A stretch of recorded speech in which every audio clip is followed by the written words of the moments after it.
যোৱা 5 জুন তাৰিখত বিশ্ব পৰিৱেশ দিৱসৰ দিনা চাপৰ ফলিমাৰী গাঁও পঞ্চায়তৰ অন্তৰ্গত ফলিমাৰী দ্বিতীয় খণ্ড কলবাৰী গাঁৱত জিলা উপায়ুক্ত আৰু বিলিচিপাৰা পূব সমষ্টিৰ বিধায়ক অশোক কুমাৰ সিংৰ উপস্থিতিত MGNREGA স্কিমৰ 2020-21 অধীনত 49 লাখ টকীয়া প্লান্টেশ্যনৰ কাম উদ্বোধন কৰা হয়। আমি এই কামৰ বিৰোধিতা কৰা নাই, কিন্তু আমি দেখিব পাৰিছোঁ যে সেই কামৰ গহনালৈ একাংশ বিজেপিৰ দালালে, একাংশ বিজেপিৰ গুণ্ডা বাহিনীয়ে তাত ফৰেষ্টৰ মাটি কাটি ৰাস্তা বনাই আছে। এই ফৰেষ্টৰ মাটি কাটিবৰ কাৰণে অনুমতি কোনে দিলে? অশোক কুমাৰ সিংহে নিৰ্দেশ দিছে নেকি? তেওঁলোকে ফৰেষ্টৰ মাটি কাটি তাত ৰাস্তা বনাই আছে। আমি বন বিভাগক অনুৰোধ কৰিছোঁ, আপোনালোকে তাত তদন্ত কৰক আৰু এই ফৰেষ্টৰ মাটি কাটি তাত ৰাস্তা বনোৱাৰ অনুমতি তেওঁলোকক কোনে দিলে? আমি দেখিব পাৰিছোঁ যে চাপৰ কলবাৰী ফলিমাৰী গাঁৱত যুগ যুগ ধৰি বসবাস কৰি অহা ভূমিহীন মানুহক মাটিৰ আবণ্টন নিদি তাত ব্যক্তিগত NGOৰ নামত চম্পাৱতী মিল প্ৰটেকশ্যন ছ'চাইটিৰ নামৰে এটা NGO আছে, আৰু NGOৰ নামত তাত 100 বিঘা মাটি আবণ্টন দিয়া হৈছে।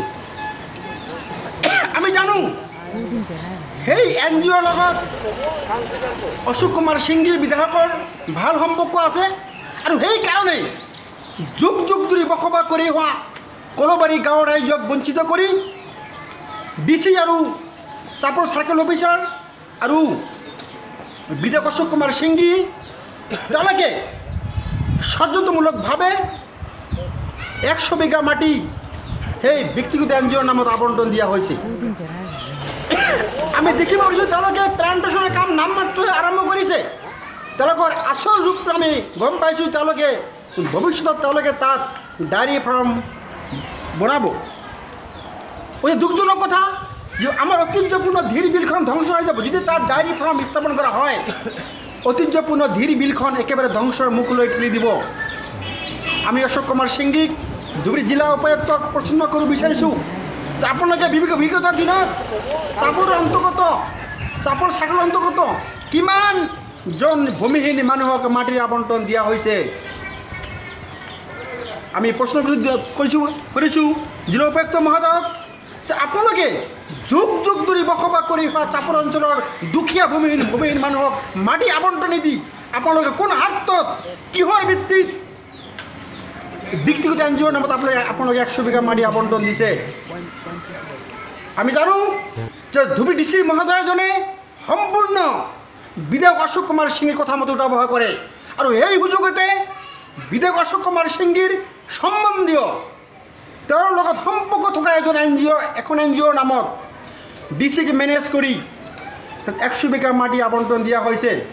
অতি দুখজনক কথা, যি সময়ত চাপৰ অঞ্চলৰ মানুহে আজি 40-50 বছৰ ধৰি তেওঁলোকে এটুকুৰা মাটিৰ কাৰণে হাহাকাৰ কৰিবলগীয়া হৈছে, আৰু ঠিক এনে সময়তে বিলিচিপাৰা পূব সমষ্টিৰ বিধায়ক অশোক কুমাৰ সিংহী, ধুবুৰী DC উপায়ুক্ত DC মহোদয়ে, চাপৰ চাৰ্কেল অফিচাৰে এইকেইজনে মিলি তাত এখন ব্যক্তিগত NGOৰ নামত 100 বিঘা মাটি আবণ্টন দিয়াৰ ৰহস্য কি হ'ব পাৰে?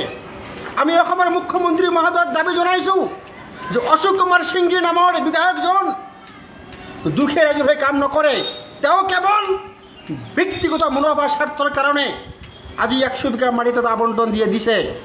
আমি দাবী জনাইছোঁ DC মহোদয়ক যে আপুনি ৰাজনৈতিক নেতাৰ ছত্ৰছায়াত কাম নকৰি নিজৰ মনৰ ইচ্ছামতে আপুনি কাম কৰক। আমি প্ৰশ্ন কৰিব বিচাৰিছোঁ আকৌ উপায়ুক্ত মহোদয়ক যে চাপৰ চাৰ্কেলৰ অন্তৰ্গত কিমানজন মানুহক আপোনালোকে মাটি আবণ্টন দিছে? আমি দেখিছোঁ এইবাৰ যিখিনি মাটি আবণ্টন দিয়া হৈছে সম্পূৰ্ণ ৰাজনৈতিক নেতাৰ ছত্ৰছায়াত, ৰাজনৈতিক নেতাৰ কথা মতে তেওঁলোকে মাটি আবণ্টন দিছে। একপক্ষীয়ভাৱে মাটি আবণ্টন দিয়া হৈছে। প্ৰকৃত দুখীয়া ভূমিহীন মানুহসকলে আজিলৈ মাটি আবণ্টন পোৱা নাই। আমি দাবী জনাইছোঁ অতি সোনকালে ব্যক্তিগত NGOৰ নামত যি 100 বিঘা মাটি আবণ্টন দিছে এই আৱৰ্তন প্ৰত্যাহাৰ কৰিব লাগিব আৰু তাত ধিৰিবিলখন ৰক্ষা কৰিব লাগিব। তাত কোনো পথে আমি কৃষক মুক্ত সংগ্ৰাম সমিতি আৰু ছাত্ৰ মুক্ত সংগ্ৰাম সমিতিয়ে তাত আমি ডায়েৰী ফাৰ্ম স্থাপন কৰিবলৈ নিদিওঁ। আমি গণতান্ত্ৰিকভাৱে আন্দোলন কৰিবলৈ বাধ্য হ'ম। আমি যুগ যুগ ধৰি বসবাস কৰি হোৱা দুখীয়া মানুহবিলাকৰ মাটিৰ পট্টা দিব লাগিব।